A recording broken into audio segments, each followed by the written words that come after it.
భక్తి టీవీ ప్రేక్షకులకు నమస్కారం. సాయి వాస్తు కార్యక్రమానికి స్వాగతం. ఈనాటి మన కార్యక్రమంలో మనతో పాటు ఉన్నారు ప్రముఖ వాస్తు నిపుణులు, వాస్తు విద్వాన్, వాస్తు సామ్రాట్, వాస్తు మహర్షి, వాస్తు విజయ పుస్తక గ్రంథకర్త డాక్టర్ ధరావత్ ఉషా నాయక్ గారు. మన ప్రతి గురువారం కూడా మరి గురుగారి మాటల్లో ఎన్నో అద్భుతమైన వాస్తుకు సంబంధించిన వివరాలు, అలాగే సమస్యలకి చక్కటి పరిష్కార మార్గాలు వింటూనే ఉంటాం. మరి నిజంగా మరి ఇల్లు కట్టుకున్నాక చాలా మంది కూడా కొన్ని దోషాలు కనిపిస్తూ ఉంటాయి. సూక్ష్మ దోషాలు కూడా కొంతమందికి కనిపించకపోవచ్చు. ఎన్నో సమస్యలతో మరి సతమతమవుతూ ఉంటారు. వాటికి కారణాలు ఏమిటి అని అన్వేషణలో ఉంటూ ఉంటారు. మరి అవి వాస్తు దోషాలే కావచ్చు. మరి వాస్తుకు సంబంధించిన ఎటువంటి సందేహాలు ఉన్నా స్క్రీన్ మీద నంబర్స్ నోట్ చేసుకోండి. గురుగారు మీ అందరితో మాట్లాడడానికి లైవ్ లో సిద్ధంగా ఉన్నారు. ఇక చాలా మంది ఇల్లు కట్టుకున్నాక, ఇల్లనే కాదు చాలా మంది కూడా శంకుస్థాపనలు చేసిన తర్వాత అది కంపెనీస్ కావచ్చు, ఇండస్ట్రీస్ కావచ్చు, మీ బిజినెస్ కి సంబంధించిన వాస్తుకి సంబంధించినవి బిల్డింగ్స్ కావచ్చు, లేదంటే ఇల్లే కావచ్చు, ఎటువంటివి కట్టుకున్నా కానీ, ఎటువంటి దోషాలు ఉన్నా కానీ మీరు ముందుగానే అష్టదిగ్బంధనం అనే గృహత్తర కార్యక్రమం ద్వారా మీరు మూర్తి వాస్తు దోషాలను కూడా నివారించుకోవచ్చు. మరి ఆ కార్యక్రమం ఎలా చేయాలి, మరి గురుగారిని ఎలా కాంటాక్ట్ అవ్వాలి అంటే స్క్రీన్ మీద నంబర్స్ నోట్ చేసుకోండి. లైవ్ లో మాట్లాడే వాళ్ళు మాట్లాడవచ్చు, లైవ్ అనంతరం కూడా గురుగారితో కాంటాక్ట్ అవ్వచ్చు. కార్యక్రమాన్ని మొదలు పెడదాం. సాయిరామ్ గురుగారు. సాయిరామ్ గురుగారు, వాస్తు ఎంత బాగా కట్టుకున్నప్పటికీ కూడా మీరు చాలా సందర్భాల్లో చెప్పారు 100% వాస్తు మాత్రం ఉండకపోవచ్చు అని చెప్పి. అయితే ఈ విషయాలు మనం డిస్కస్ చేసుకుందాము. ఒకసారి కాలర్ సిద్ధంగా ఉన్నారు, చూద్దాం. హలో హలో అమ్మా, నమస్కారం. మీ పేరు? మేడం, నా పేరు రాజశ్రీ మేడం. చెప్పండి మేడం. నేను రాజేంద్ర నగర్ నుంచి కాల్ చేస్తున్నాను మేడం. నేను ఒక 2 months బ్యాక్ స్వామివారిని లైవ్ ప్రోగ్రామ్ నేను మన భక్తి టీవీలోనే చూశాను. ఆ తర్వాత మేము స్వామివారిని కన్సల్ట్ చేశాము. స్వామివారు మా ఇంటికి వచ్చారు. ఇంట్లో వాస్తు దోషాలు ఏమున్నాయో అవి రెక్టిఫై చేసి వాటిని క్లియరెన్స్ చేశారు. స్వామివారు వచ్చిన వేళ విశేషం నెక్స్ట్ డే మార్నింగ్ నాకు ఇంటర్వ్యూ వచ్చింది, నాకు జాబ్ కూడా వచ్చింది. Very good. Yes ma'am. Actually నేను ఒక 10 years నుంచి చాలా ప్రయత్నాలు చేస్తున్నాను. నాకు లాంగ్ కెరియర్ గ్యాప్ ఉంది, కానీ స్వామివారు రాగానే వేళ విశేషం అది అంతే. స్వామివారు వచ్చారు, ఇవాళ ఇంట్లో వాస్తు పూజ చేశారు. నెక్స్ట్ డే మార్నింగ్ కల్లా నాకు జాబ్ అనేది వచ్చేసింది మేడం. వెరీ గుడ్, కంగ్రాచులేషన్స్ అండి. ఉన్నారు గురుగారు, ఉన్నారు, మాట్లాడండి. అమ్మా సాయిరామ్. సాయిరామ్ గురుజీ, బాగున్నారండి? బాగున్నాం రాజేశ్వరి గారు. సాయిరామ్. స్వామి, 7 కొండల వెంకటేశ్వర స్వామి వారి పాదాల దగ్గర ఉన్నాను నేను. అమ్మా అమ్మా, స్వామి సాక్షి. నేను ఇక్కడ ఉన్నాను, కానీ అది అదృష్టం నాది అసలు లైన్ కాల్ కలవడం. నేను లాస్ట్ వీక్ కూడా ప్రయత్నం చేశాను, కానీ ఇక్కడ స్వామి శ్రీవారి మెట్ల దగ్గర ఉన్నాను. నాకు ఇవాళ మీ కాల్ కూడా కలిసింది. చాలా చాలా చాలా అసలు మీకు ఇంత కృతజ్ఞతలు చెప్పుకున్నా మేము చాలా తక్కువనే స్వామి. కానీ మీ ఆశీర్వాదాలు మాకు ఎప్పటికీ ఎల్లప్పటికీ ఉండాలా. ధన్యవాదాలు. థ్యాంక్ యూ అండి రాజేశ్వరి గారు. Thank you. సాయిరామ్ అమ్మ, షిరిడి సాయి శుభాశిస్తులు. ఏం చేశారు రాజేశ్వరి గారికి అంటే ఆవిడ సంతోషంతో స్వామి వారి దగ్గరికి వెళ్తున్నారు. వెస్ట్ ఫేస్ హౌస్ అయితే పాపం పైన 2 స్లాబ్లు వేసుకున్నారు. కింద 10 years బ్యాక్ ఇల్లు కట్టుకున్నారు. కానీ మేడము మంచి ఎడ్యుకేటెడ్, 10 years నుంచి జాబ్ కోసం ప్రయత్నం చేస్తూ ఉన్నారట. అయితే ఇంట్లో కొన్ని వాస్తు దోషాలు ఉన్నాయమ్మ. ఎలా అంటే నైరుతిలో ఖాళీ స్థలం ఎక్కువగా ఉండడం, పశ్చిమాన తూర్పులో ఖాళీ స్థలం తక్కువగా ఉండడం, ప్రాథమిక సూత్రంలో కొంచెం ఏంటంటే లోపాలు ఉండడము. అలాగే చూస్తేనమ్మా సగం అంటే 10-15 years కట్టిన ఒక ఫస్ట్ ఫ్లోరు, తర్వాత ఇప్పుడేం పైన కట్టేశారు. కానీ వాళ్ళకి ఏదో లోటు, ఏదో ఎన్నిసార్లు ఎన్ని ఇంటర్వ్యూలు పోయినా జాబ్ రావట్లేదు. గురువు గారు నేను ఇట్లా వెళ్ళే ఎడ్యుకేటెడ్ అని చెప్పుకుంటూ వచ్చారు. అప్పుడు అన్నీ చూసేసి ఆ గృహంలో ప్రధాన దోషం ఏముంది, నైరుతి ఖాళీ స్థలం ఎక్కువ ఉంది, ఓపెన్ ఎక్కువ ఉన్నదన్నమాట. అప్పుడు ఆ పనులు కూడా కావాలి అంటే స్లాబ్ వేసి 10 years నుంచి వర్క్ అవ్వట్లేదు. అప్పుడు మనం అష్టదిగ్బంధన అనే కార్యక్రమం చేసామమ్మా, చాలా ఒక హాఫ్ అన్ అవర్లో చేశాము. చేసినప్పుడు నీ కోరిక ఏంటిదో కోరుకో అమ్మా అన్నాను. నేను ఎక్కడ కూడా మూఢనమ్మకాల దగ్గర దరిచేరనీయకుంటేనే చేస్తానమ్మా. ఎక్కడ కూడా అష్టదిగ్బంధంలో పసుపు కుంకుమ కానీ పూజలు కానీ ఉండవు. ఓన్లీ గురువు ఇక ప్రార్థన బలం, గురువు నోటి నుంచి వచ్చే మంత్ర బలం కావచ్చు, it's the power of spoken word, ఆ పదం అనమాట. అప్పుడు ఆమెకు బ్లెస్సింగ్స్ ఇచ్చాము. నెక్స్ట్ డే ఇంటర్వ్యూ వెళ్ళారు, జాబ్ వచ్చారు, చాలా హ్యాపీనెస్ ఉన్నారు. ఎట్లా ఉంటుందంటేనమ్మా, ఖచ్చితంగా వాస్తు దోషాన్ని ఒక గురువుగా నిర్ధారణ చేసి ఆ దోషాన్ని అష్టదిగ్బంధనతో కంట్రోల్ చేయగలిగితే కొన్ని పనులు అయిపోతుంటాయమ్మా.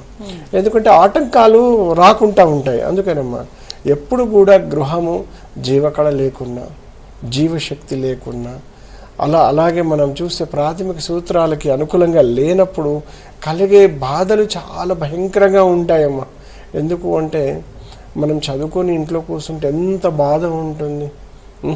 అందుకనమ్మా నేను ఒకటే చెప్తుంటాను, మీకు ఎలాంటి ఇబ్బందులు ఉన్నా నేనున్నా అని చెప్తుంటాను. వాస్తుపరంగా అలాగే జ్యోతిషపరంగా ఇంకా ఎన్నో నేను 108 రకాల అష్టదిగ్బంధన చేస్తూ ఉంటానమ్మా. 1-2 కాదు, 108 రకాల అష్టదిగ్బంధన చేస్తూ ఉంటాను. అందులో దోషాన్ని బట్టి మనకు ఎలాంటి దోషాలు ఉన్నాయో ఆ దోషాన్ని నిర్ధారణ చేయాలి ముందు. ఎలా అంటే ఇప్పుడు ఎగ్జాంపుల్ చెప్తుంటాను. మన అమ్మాయిని ఒక మ్యారేజ్ చేసాము. మ్యారేజ్ చేసిన తర్వాత 3 నెల రోజులు మన ఇంటికి వచ్చేసి కూర్చున్నది, వెళ్ళని అంటుంది. కారణం ఏదైనా ఉండొచ్చు, కానీ అమ్మాయికి ఏ దోషం ఉంది, ఏంటిది, ఇద్దరికి జాతక పొంతనైన లోపాలు ఉన్నాయా, లేక గృహం సంబంధించిన దోషం ఉన్నదా అనేది మనం నిర్ధారణ చేసి ఆ దోషాన్ని కట్టడి చేయగలిగితే ఖచ్చితంగా అమ్మాయి జీవితం మళ్ళీ బాగుపడుతుంది. ఎందుకంటే ఏదైనా ఒక లైఫ్ ఇవ్వాలి, ప్రతి కుటుంబంలో ఒక మంచి జ్యోతిని వెలిగించాలి, ఒక ఆనందాన్ని చూడాలని నాది బాగా సంకల్పం అమ్మ. మనం ఎక్కడికి పోయినా వాళ్ళు బాగా మేలు కోరుకోవాలి. ధనం డబ్బు కంటే కూడా ముఖ్యమైనది మనం పోయిన కాడ వాళ్ళు బాగుండాలి, వాళ్ళు ఆనందంగా ఉండాలి, వాళ్ళు సంతోషంగా ఉండాలి. ఎన్నో కష్టాలు పడి పూజలు చేసి అలసిపోయిన వాళ్ళు కూడా లాస్ట్ చివరి ఛాన్స్ అని మన దగ్గరికి వస్తుంటారు, సక్సెస్ అవుతుంటారు. నేను ఒకటే చెప్తుంటానమ్మా, నేను షిరిడి సాయి డివోటీని, కానీ సకల దోషములని కూడా కంట్రోల్ చేస్తూ ఉంటాను. ఎలాంటి ఒక ఇల్లుని ఎక్కడ కూడా పలగొట్టకుండా, అంటే డ్యామేజ్ చేయకుండా. మనం ఇల్లు కట్టుకున్నాం, ఏం చేయాలి, ఇదంతా కొలగొడతారా? మనం ఇల్లు కట్టుకున్నాం, అనుకోకుండా మనకు ఈ వీధి పోటు తగులుతుంది, అక్కడ ఉన్న పరిసరాల్లో నిర్మాణాలు కొంచెము రోడ్ వైడ్స్ కావచ్చు, ఒక ఛాలెంజెస్ వచ్చి ఒక సమస్య వచ్చేస్తుంది, అక్కడి నుంచి ఇంట్లో ఇబ్బందులు జరుగుతున్నాయి. మరి ఇల్లుని వదిలేయాలనా, ఇల్లుని కూలగొట్టాలనా, ఇల్లుని అమ్మాలనా? ఇప్పుడు చాలామందికి ఈ ఏరియాలో ఒక ఇల్లు కట్టుకొని ఇదే ఏరియా అంటేనే చాలా ఇష్టపడతారు. ఇంకో దగ్గర పోవాలంటే దుఃఖంతో బాధపడుతూ ఉంటారు, వెళ్ళాలంటేనే గుండె జల్లు అంటూ ఉంటుంది, ఎందుకంటే అంత బాధలు ఉంటాయి. కానీ ఇంట్లో అయితే భయంకరమైన బాధలు, మానసికమైన బాధలు, భయంకరమైన శత్రువు బాధలు ఉంటాయి. అసలు తట్టుకోలేని బాధలని అనుభవిస్తూ ఉంటారు కొంతమంది. కానీ మీరు బాధపడాల్సిన అవసరం లేదమ్మా, నేనున్నాను కదా. ఎందుకు? ఆ దోషాన్ని కట్టడి చేసే శక్తి మనకున్నది. భయంకరమైన ఇబ్బందులు ఉన్న కట్టడి చేసే శక్తి. ఎక్కడ కూడా ఒక ఇల్లు, ఒక ఇటుక కూడా పలగొట్టకుండా ఆ దోష సాంద్రతని తగ్గించేస్తాము. అప్పుడు మంచి సత్ఫలితాలు మనకు వస్తూ ఉంటాయి. మీరు దాదాపు ఆంధ్రప్రదేశ్ మొత్తం పర్యటన చేస్తూ ఉంటాను, తెలంగాణ పర్యటన చేస్తూ ఉంటాను, బెంగళూరు చేస్తూ ఉంటాను. దాదాపు మనకు ఉన్న ఒక 500 కిలోమీటర్ జర్నీ చేస్తూ ఉంటాను, ఎన్నో ఇండ్లు చూస్తూ ఉంటాను. వాస్తవానికి చాలామంది నన్ను చెప్తూ ఉంటారు, గురువుగారు మీరు మా ఇంటికి వచ్చారు కదా, ఇంత వీడియో తీసి పెట్టరాదు. నేను ఒకటే అంటాను, వాస్తవానికి ఎందుకంటే మీకు మంచి జరగాలి, శుభము. మనం ఏదైనా మన దోషాలని ఎంత బయటికి చెప్పుకుంటే అంత ఎక్కువ అవుతుంది దోషాలు. వాటిని ఎలా కంట్రోల్ చేసుకోవాలంటే అలా కంట్రోల్ మాత్రమే చేసుకుంటే మంచి శుభ ఫలితాలు వస్తాయి. అందుకేనమ్మా దాదాపు దూర ప్రాంతాల వాళ్ళకు కూడా నేను చెప్తూ ఉంటాను, దేశ విదేశాలు ఉన్న వాళ్ళకు కూడా చెప్తూ ఉంటాను. అక్కడికి వెళ్ళి ఉద్యోగాల కోసం అక్కడికి వెళ్ళి స్థిరపడిన తర్వాత సంపాదించిన సంపాదన కూడా వైద్యానికే ఖర్చు పెట్టి బాధపడే వాళ్ళని చాలామంది చూస్తూ ఉంటాను. నేను చాలా కాల్స్ వస్తుంటాయి, గురువారు మేము వచ్చాము, ఇక్కడ 10-15 years ఓన్ హౌస్ తీసుకున్నాము, కానీ వచ్చిన తర్వాత మా వారికి ఇట్లా పెరాలసిస్ వచ్చింది, హార్ట్ సర్జరీస్ వచ్చేసినాయి, మేము సంపాదించిన సంపద మొత్తం వెళ్ళిపోయింది అంటే ఇంత భయంకరమైన బాధలు పడుతూ ఉంటారు. ఆ బాధలకి వాస్తవం ఒక కారణం కావచ్చు, కానీ అక్కడ ఉన్న దుష్టశక్తులు కూడా ఒక కారణం కావచ్చు, నెగటివ్ వైబ్రేషన్స్ కూడా ఒక కారణం కావచ్చు. కాబట్టి నాతో మాట్లాడండి చక్కగా, ఎందుకంటే ఈరోజు నేను బిజీగా ఉండవచ్చు, మనకు టీవీలో వచ్చిన స్క్రీన్ నెంబర్లు మీరు సేవ్ చేసుకోండి, ఎప్పటికైనా అది ఉపయోగపడుతుంది.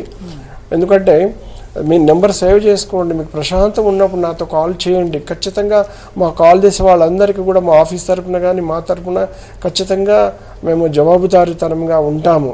ఎందుకంటే చక్కటి సమాధానం ఇస్తాము. మనము చిన్న చిన్న వాస్తుదోషాలని అనుభవించలేమని చెప్పేసి ఆవేశాలకు పోయి ఇబ్బందులు పడ్డ వాళ్ళని కూడా నేను చాలామంది చూశాను.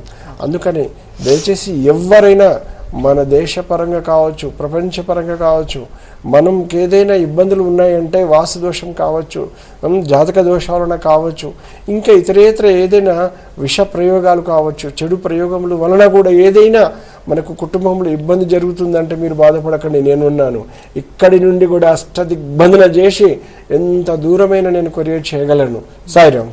ఇప్పుడు చాలా మంది ఇల్లు కట్టుకున్నాక బాగా కట్టుకుంటారు, ఇష్టం వాళ్ళ ఇష్టాన్ని రీత్యా కట్టుకున్నప్పటికీ కొన్ని కోట్లు పెట్టి కట్టుకుంటారు, అయినా మెంటల్ ఇల్నెస్, మానసిక సమస్యలతో బాధపడుతూ ఉంటారు.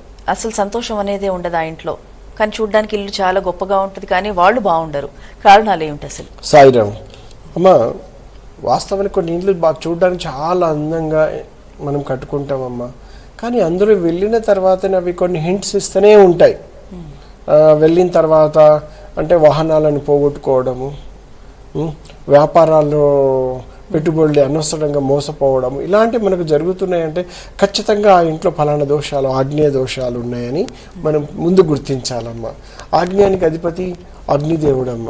వాస్తవానికి మనకు ఒక తూర్పు ఫేస్ హౌస్ ఉంటుంది, ఒక అపార్ట్మెంట్లకు మంచి అందమైన ఇల్లు పెట్టుకున్నాం, తూర్పు ఆగ్నేయంలో ఒక గేట్ పెట్టి ఎగ్జిట్ పెట్టుకుంటాము, ఇన్కమింగ్, అండ్ ఈశాన్యంలో అవుట్ గోయింగ్ పెట్టుకుంటాం, అంటే ఒక మినీ అపార్ట్మెంట్ అనుకుందాం.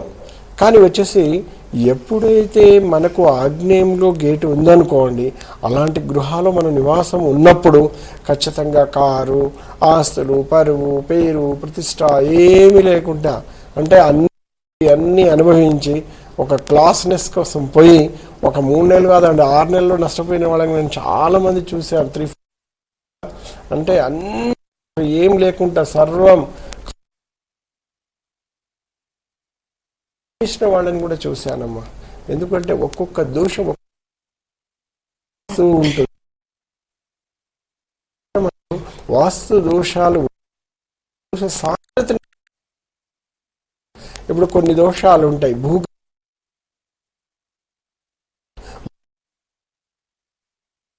లగ్న దోషములు.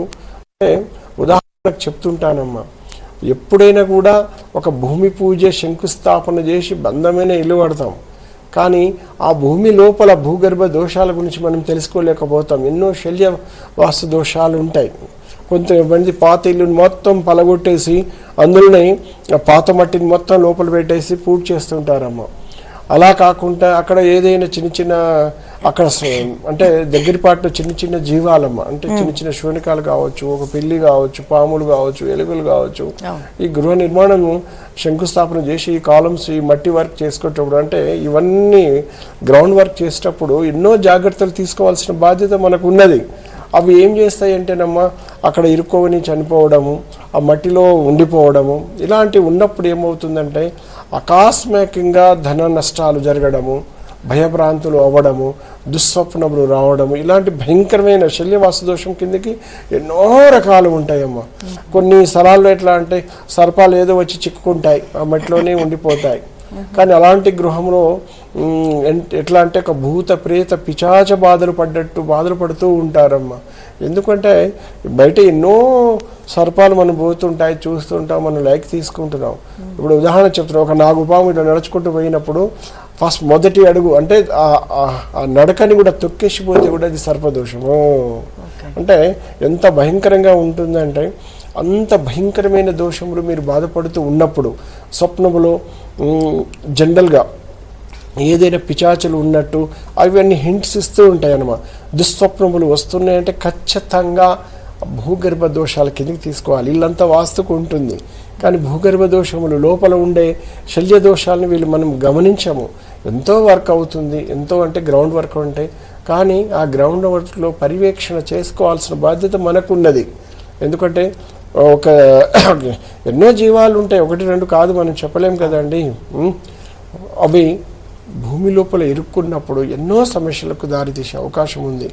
ఎప్పుడైనా కూడా మనము బాగుండాలి, మన జీవనం బాగుండాలి, మన వంశం బాగుండాలి, మనం ఒక మంచి ఆలోచనతో 10 మందిని మేలు కోరుకునేటట్టు ఉండాలి అంటే మన గృహం కూడా మనకు బాగుండాలి. ఎందుకంటే ధనం చాలా గొప్పది, ధనంతో ఏదైనా మనం సాధించవచ్చు. కానీ మీరు అడిగిన ప్రశ్నకు మానసిక ప్రశాంతత కావాలంటే మొదట మన ఇల్లు బాగుండాలి. ప్రతి ఒక్కరూ సుఖము, శాంతి, సౌకర్యం, సౌలభ్యము ఇవన్నీ ఎక్కడి నుంచి వస్తున్నాయంటే మన గృహంలోనే. ఎందుకంటే ప్రతి ఒక్కరూ అత్యధిక ఉంటాము అంటే ఆ ఇల్లు 20 సంవత్సరాలు ఇంట్లో ఎంతో బలంగా సమృద్ధిగా కట్టుకున్నట్టు మనం అర్థం చేసుకోవాలి. అలా కాకుండా నెగిటివ్ థాట్స్ వస్తున్నప్పుడు భయం అంటే నష్టాలు వస్తాయేమో అంటే కొన్ని సింప్టమ్స్ వస్తుంటాయమ్మా. అప్పుడు సంప్రదించి గురువుగారు ఇలా ఇప్పుడు ఆ దోష అవకాశం ఎక్కువగా ఉంటుంది. గురుగారు, మన ఇల్లే కాకుండా మన చుట్టూ ఉన్న పరిసరాలు కూడా వాస్తుపరంగా ఉండాల్సిందేనా? ఏమైనా ఎఫెక్ట్ ఉంటుందా అవి అటు ఇటుగా ఉంటే? తప్పనిసరిగా అమ్మా, పరిసరాల ప్రభావం అనేది మనకు పరిసరాల ఎఫెక్ట్ చాలా ఎక్కువ ఉంటుంది. అవును. ఎలా ఉంటుందంటే ఇప్పుడు ఉదాహరణకు చెప్తున్నాను, మనం ఒక నార్త్ ఫేస్ ఇల్లు ఒక 30x40 ఇట్లా లేకుంటే చిన్న చిన్న ఇండ్లు స్థలాలు తీసుకొని మనం కడతాం. తూర్పులో పెద్ద బిల్డింగ్ ఉంటుంది, మనకు ఎగ్జాంపుల్ చెప్తాను, ఉత్తరంలో పెద్ద బిల్డింగ్లు ఉంటాయి, పడమర దక్షిణంలో చిన్న చిన్న బిల్డింగ్స్ ఉంటాయి. అప్పుడు చూసినప్పుడు ఏంటంటే అలాంటి గృహాలు ఎంత బాధపడ్డా కొన్ని శుభకార్యాలు జరగవు. శుభం అంటే ఆర్థికంగా వెనకేసుకోవడం జరగదు, పిల్లల మ్యారేజెస్ బాగా ఆలస్యం అవుతుంటాయి. ఎందుకు అని మనం చూస్తే పరిసరాల్లో కుబేరుడు ధనానికి నవనిధులకు కారకుడు. నవనిధుల అనుగ్రహం మనకు ఉండాలి అంటే ఒక మ్యారేజ్ చేయాలంటే డబ్బు ధనం కావాలి అంటే ఏంటిది, ఆయన అనుగ్రహం ఉండనప్పుడు బాగా ఆలస్యం అవుతుంటాయి. అలాగే తూర్పులో పెద్ద పెద్ద బిల్డింగ్స్ వచ్చేస్తూ ఉంటాయి. కానీ మనం చూస్తే పరిసరాల్లో వాస్తుశాస్త్రం ఏమంటుంది, నైరుతిలో కొండలాంటి భవనం ఉండాలి. కానీ ఇక్కడ చూస్తే మనకు తూర్పు ఉత్తరాలు ఈశాన్య వైపు పెద్ద పెద్ద భవనాలు ఉండి దక్షిణ పడమరలో నైరుతిలో సరైన బలం లేనప్పుడు వాస్తుదోషం కిందకి పరిగణలోకి తీసుకోవాల్సిన అలాంటి గృహాలు కూడా ఎక్కువ చాలామందికి అచ్చిరావు. ఇంకా మనం చూస్తే చాలా వరకు కొంతమందికి ఏంటంటే పడమరలో ఇప్పుడు ఒక ఇంటికి పడమరలో మంచి బలమైన బిల్డింగ్ ఉంటుంది, నైరుతిలో వచ్చేసి ఖాళీ స్థలం ఉంటుంది. కానీ ఆ గృహము నిర్మాణము ఇంకా కట్టుకోవాలంటే నైరుతిలో 10 అంటే వాళ్ళు అవసరం లేదని కట్టుకోరు కొంతమంది. కానీ మనకు నైరుతిలో ఖాళీ స్థలం ఉండడం వలన ఖచ్చితంగా ఈ గృహం ఉన్న వాళ్ళకు అనేకమైన సమస్యలు బాధలు పడుతూ ఉంటాయి. అయితే కొంతమందికి అయితే జీవక్షములకు కూడా ఇంట్లో పడి ఉంటున్న వాళ్ళని కూడా చాలామంది నేను చూశాను. అందుకని మా పరిసరాల ప్రభావము, చుట్టుపక్కల అలవాట్ల ప్రభావము, వాతావరణ ప్రభావము ఇవన్నీ ఒక గృహానికి మంచి చెడు శుభ అశుభ ఫలితాలు ఇస్తూ ఉంటాయి. ఇప్పుడు పరిసరాల నుంచి ఉత్తరవాయు వీధిపోటు వచ్చింది అనుకుందాం, ఎగ్జాంపుల్ అమ్మ. ఒక ఉత్తరవాయు వీధిపోటు వలన ఆ ఇంట్లో అపనిందలు రావడము, మనము ఏ చిన్న తప్పు చేయకుండా అక్కడ ఉన్నవాళ్ళు ఏదో నిందలు వేస్తూ ఉండడము, భరించలేకపోవడము, ఎప్పుడు బాధలు అంటే సొసైటీ ఇంతేనా నన్ను అర్థం చేసుకోవడము, మనం ఏం తప్పు చేశాము అంటే ఈ సొసైటీ పుట్టడం మన అంత బాధని అనుభవిస్తూ ఉంటారమ్మా. ఎందుకంటే వాళ్ళకు భగవంతుడు మాత్రమే కాపాడుతుండాలి. కానీ మినిమం ఏం చేస్తుంటాం, ఆ ఉత్తరవాయు వీధి పోటీని అష్టదిగుణతో కంట్రోల్ చేసి పడేస్తాను, అప్పుడు ఈ దోషాలన్నీ వెళ్ళిపోతాయి.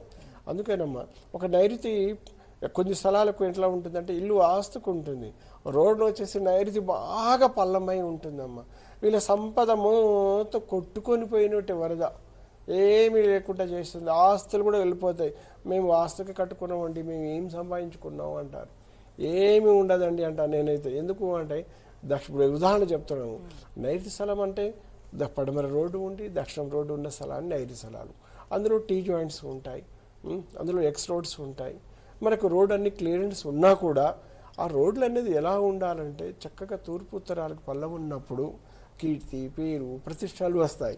అలా కాకుండా మనకు నైరుతి నుంచే వరద అంటే బాగా డౌన్ ఉన్నప్పుడు కలిసి రాదు, పరిసరాలు ఎఫెక్ట్ అన్నమాట. అందుకేనమ్మా ఎప్పుడైనా కూడా మనం ఇల్లు కట్టుకున్నాం, మనకు తూర్పులో కానీ ఉత్తరంలో మనకంటే బలమైన బిల్డింగ్ మన బేస్మెంట్ కంటే వాళ్ళు హైట్ కట్టేస్తారు. కట్టేసిన 7 to 8 yearsలో మనం ఏమి లేకుండా సంపద నిర్వర్యుడు అంటే ఆ యజమాని ఏ పని చేయకుండా ఇంట్లో కూర్చునే విధంగా తయారవుతాడమ్మా. ఎందుకు చెప్తున్నానంటే అది దాని గృహకర్తరి దోషము అని మనం అంటాము.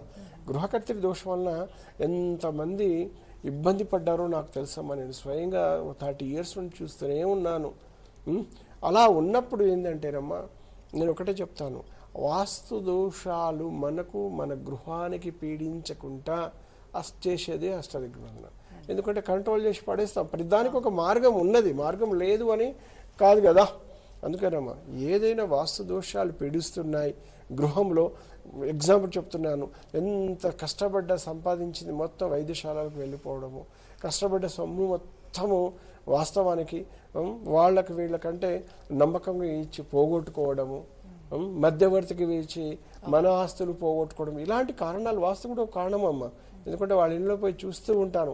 ఎందుకంటే ఎవ్రీ డే నేను కనీసం ఒక 4 ఇంట్లు చూస్తూ 30 సంవత్సరాల నుంచి ఎన్ని ఇండ్లు చూసి ఉంటానమ్మా. ఎందుకంటే